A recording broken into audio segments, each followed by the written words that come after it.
بيعة أمير الجماعات وهم ليسوا من أولي الأمر الحقيقي، ما حكم بيعتهم؟ هذا السؤال كأوله.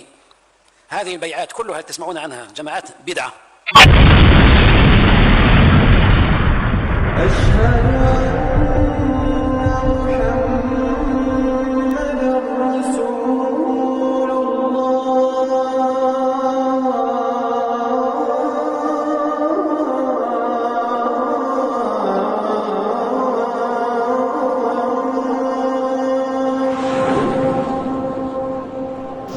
Baiat kepada imam ngumpet, maksiat yang dijadikan syariat. لا توجد في كتب الفقهاء ولا في كتب السنة ولا في تفاسير القرآن. كل هذه البيعات بدعة. Bismillahirrahmanirrahim. Assalamualaikum warahmatullahi wabarakatuh. Sahabat Herilanas TV, kita awali celotehan kita dengan pertanyaan: benarkah orang yang belum dibaiat berarti belum Islam? Pertanyaan ini menghantui banyak orang dan bahkan menjadikan banyak orang memiliki ketergantungan dengan prosesi baiat ini karena menganggapnya sebagai syarat menjadi Islam. Bahkan muncul sebuah pemahaman bahwa orang yang belum baiat kepada imam sebaiknya berhenti saja sholat karena sholatnya percuma, tidak diterima Allah. Subhanallah. Ini sungguh anggapan yang salah. Mereka seakan menjadikan baiat sebagai syarat atau rukun Islam, padahal rukun Islam itu hanya 5 dan baiat tidak termasuk di dalamnya. Terlebih lagi, baiat yang dilakukan kepada ketua pengajian atau pemimpin kelompok sebuah golongan, sebagaimana yang dipraktekkan oleh kelompok Islam Jamaah LDI. Sosok yang mereka baiat, yang mereka anggap sebagai ulil amri itu, sesungguhnya hanyalah ketua atau pemimpin kelompok pengajian. Dan praktek itu adalah sebuah amalan batil, dan parahnya lagi, praktek batil itu dilabeli sebagai amal soleh dan pengesah keislaman. Waliyazubillah. كأوله. هذه البيعات كلها تسمعون عنها جماعات بدعة. Maka beliau menjawab bahwasanya semua atau segala macam baiat yang ada pada firqah-firqah sempalan itu semuanya adalah baiat yang bid'ah. Baiat yang bid'ah. Ya, kita tidak memiliki kewajiban berbaiat kecuali kepada waliul amr. Kecuali kepada waliul amr. Baiat kepada orang yang menjahul adalah sesuatu yang menyelisihi sunnah, terlebih ketika dianggap sebagai pengesah keislaman. Sebuah amalan yang di dalam Islam Jamaah LDI dianggap sebagai usul atau pokok agama. Praktek amalan ini menjadi sebuah doktrin bahwa semua orang yang tidak berbaiat kepada imam Islam Jamaah LDI maka hidupnya haram. Semua ibadah dan kegiatan hariannya menjadi haram semua. Bahkan bila dibandingkan dengan babi, masih lebih mending babi yang hanya dagingnya saja yang haram namun hidupnya halal. Sungguh jauh tersesat dari pemahaman seluruh kaum muslimin bahwa barang siapa yang telah mengucapkan syahadat, menjalankan sholat 5 waktu, serta tidak melakukan perkara-perkara yang membatalkan Islam, maka orang itu adalah seorang muslim. Adapun hati dan segala urusan yang dia sembunyikan, itu menjadi urusannya secara pribadi dengan Allah Subhanahu wa ta'ala. Tidak ada sebuah ajaran pun di dalam Islam yang mengajarkan umatnya untuk menilai Islam atau tidaknya seseorang berdasarkan asumsi, perkiraan, atau dugaan-dugaan semata. Memang di dalam sejumlah hadis Nabi Shallallahu Alaihi Wasallam menjelaskan tentang wajibnya seorang muslim berbaiat kepada seorang imam. Namun imam yang dimaksudkan oleh Rasulullah Shallallahu Alaihi Wasallam adalah imam yang disepakati oleh seluruh kaum muslimin, imam yang memiliki kekuasaan, imam yang menegakkan syariat Islam, imam yang memiliki kekuatan untuk memberlakukan hukum hudud, imam yang memiliki kewenangan untuk mengumumkan perang atau damai, dan segala hal yang berkaitan dengan kekuasaan seorang pemimpin wilayah. Sekali lagi, pemimpin wilayah. Ad-daulah, negara.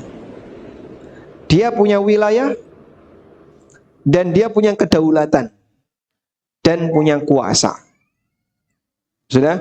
Punya wilayah, punya kedaulatan, punya kuasa. Sehingga dia punya batas kekuasaan. Wilayah saya dari mulai ini sampai di sini. Batasnya dari sini sampai sini. Sehingga kalau dia tidak punya wilayah, tidak punya daerah, maka dia tidak bisa disebut memiliki jama'atut tamkin. Jamaah yang punya kuasa. Jama'atut tamkin itu artinya jamaah yang punya kuasa. Punya kekuatan hukum. Alias diakui oleh dunia, oleh masyarakat. Sehingga kalau dia tidak punya kekuatan hukum, belum diakui oleh masyarakat, maka belum bisa menjadi jama'atut tamkin. Contohnya Pak, ISIS misalnya. ISIS itu dia punya pemimpin. Dan dia merebut wilayah negara Irak dan Suriah. Tapi tidak diakui, sehingga tidak punya kekuatan hukum. Berarti mereka belum punya jama'ah at-tamkin. Sekali lagi, pemimpin wilayah, bukan pemimpin kelompok pengajian. Para ulama salafus soleh terdahulu hanya memberikan baiatnya kepada penguasa muslim. Di kekinian muncul imam-imam yang meminta dibaiat untuk mewajibkan jemaahnya baiat kepadanya. Padahal orang-orang itu sesungguhnya bukan penguasa, hanyalah orang-orang yang digelari imam, syekh, amir atau semacamnya yang muncul dari kelompok pengajian, tariqah, yayasan atau jamaah tertentu. Pemimpin golongan yang mereka sebut sebagai amir itu sama sekali tidak memiliki kekuasaan, kekuatan, dan wilayah. Maka mereka sama sekali tidak berhak dibaiat. Baiat kepada orang itu adalah perbuatan bid'ah dan memecah belah umat, merusak persatuan umat muslim. Ma hukum bai'at amir al-jama'at? Bagaimana dengan bai'at ulil amri dalam firqah-firqah yang bukan pemerintahan atau bukan negara yang sah, bukan pemimpin negara yang sah? Wa hum laisu min ulil amr al-haqiqi. Ma hukmu bai'atihim? هذا سؤال كأوله. هذه البيعات كلها تسمعون عنها جماعات بدعة. Maka beliau menjawab bahwasanya semua atau segala macam baiat yang ada pada firqah-firqah sempalan itu semuanya adalah baiat yang bid'ah.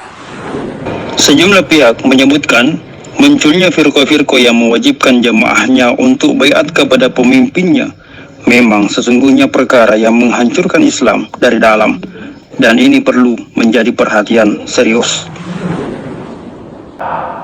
Dibuat rekayasa intelijen untuk menjebak umat Islam di Indonesia.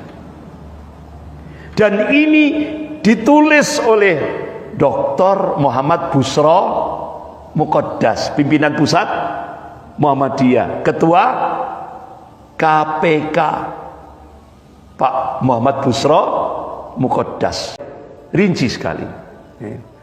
Jadi ternyata Jenderal Ali Murtopo langsung start pertama tahun 1970 merekrut Nur Hasan Ubaidah Kediri, diangkat jadi imamnya Islam Jamaah, berubah jadi Darul Hadis, berubah jadi Lemkari, nah sekarang berubah jadi LDII.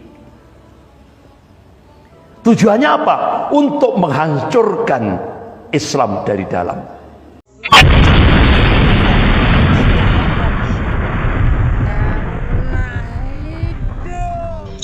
Sahabat Heril Anas TV, hukum baiat menjadi wajib bagi seorang muslim hanya untuk imam yang sesuai dengan kriteria yang telah disebutkan.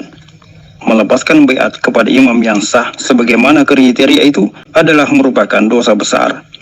Baiat kepada penguasa muslim memberikan konsekuensi berupa kepatuhan untuk perkara-perkara yang ma'ruf dalam keadaan suka maupun benci, berat maupun ringan, dan tidak melakukan pemberontakan kepadanya. Meninggalkan baiat kepada penguasa muslim yang sah adalah merupakan dosa besar. Demikianlah yang disebutkan di dalam kitab-kitab fikih, kitab-kitab yang bagi pemuja Amir Baiat Islam Jamaah LDI dianggap sebagai kitab karangan yang berisi ajaran sesat menyesatkan. Sahabat serial Anas TV, tidak ada orang yang melakukan kesalahan ketika dirinya mengetahui yang dilakukannya itu adalah salah. Tidak ada orang keliru yang merasa dan tahu saat dirinya keliru. Tidak ada orang yang tersesat merasa dan sadar kalau dirinya tersesat di saat dirinya masih di dalam kesesatan. Kecuali setelah mereka keluar dari kesesatan dan kekeliruannya, barulah mereka sadar dan mengetahui bahwa mereka telah tersesat selama ini. Maka untuk keluar dari kesesatan akibat amalan yang menyimpang, mau tidak mau, suka tidak suka, kita harus mencari perbandingan di luar. Wajib mendengar kajian dari para asatis yang terpercaya keilmuannya, meskipun hal itu dilarang oleh para pembesar keimaman ngumpet-ngumpet itu. Sebab hanya dengan cara begitu, kita bisa mengetahui akan kesalahan kita. Hanya dengan cara menyimak kajian dari luar, kita bisa memiliki pembanding antara ajaran yang disampaikan oleh para mubalik keamiran LDI dengan ilmu yang diajarkan oleh para alim ulama. Terlebih ketika dalam situasi keamiran Islam Jamaah LDI seperti saat ini, yang tidak lagi memiliki ulama berkompeten sama sekali. Hijrahnya semua ulama-ulama yang memiliki kapasitas keilmuan yang mumpuni dan terpercaya, itu sesungguhnya sudah cukup menjadi penanda bahwa jelas ada yang salah di dalam keamiran LDI, dan itu sudah cukup untuk menggugah kesadaran para pembesar keamiran dan pengikut-pengikutnya agar berhenti mengikuti aksi pemagaran yang dilakukan oleh para pengurus LDI untuk melarang pengikutnya menengok keluar.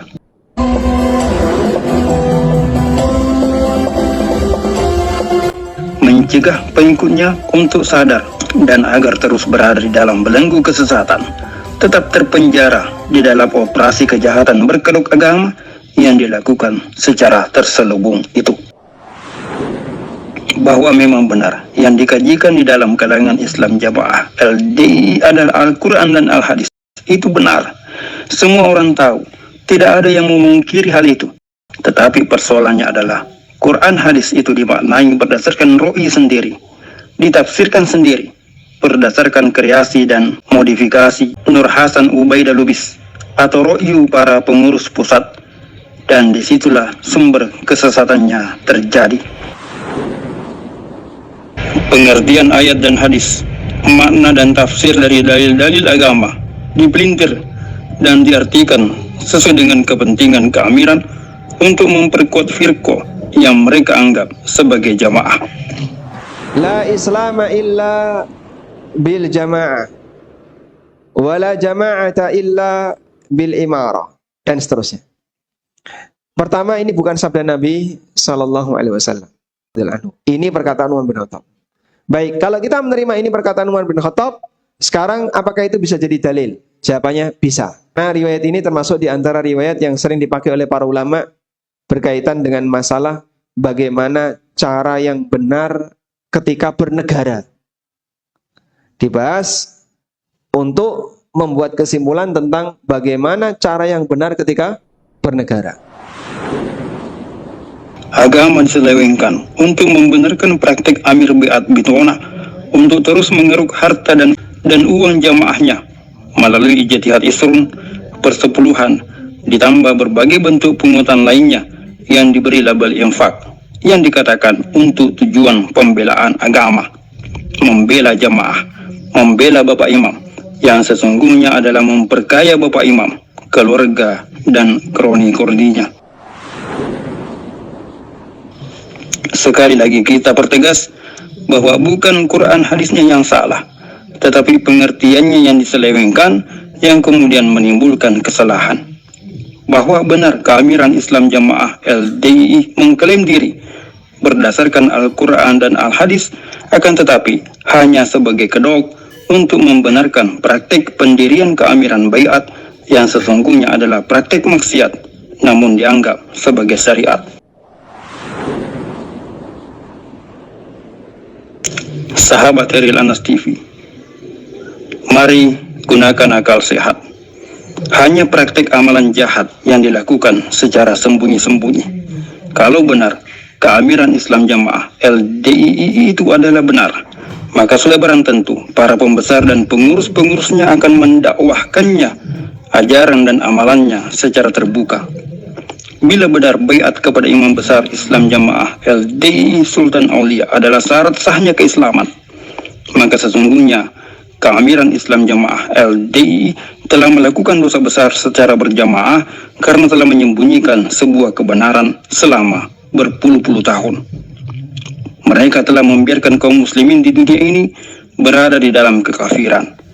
Keamiran Islam Jamaah hanya mengkafirkan mereka tanpa ada usaha untuk menyelamatkannya, mengentaskan saudaranya dari kekafiran. Bila akal sehat kita gunakan sedikit saja, maka kita akan sadar bahwa bila sesuatu disembunyikan, maka sudah pasti sesuatu itu adalah sesuatu yang tidak benar.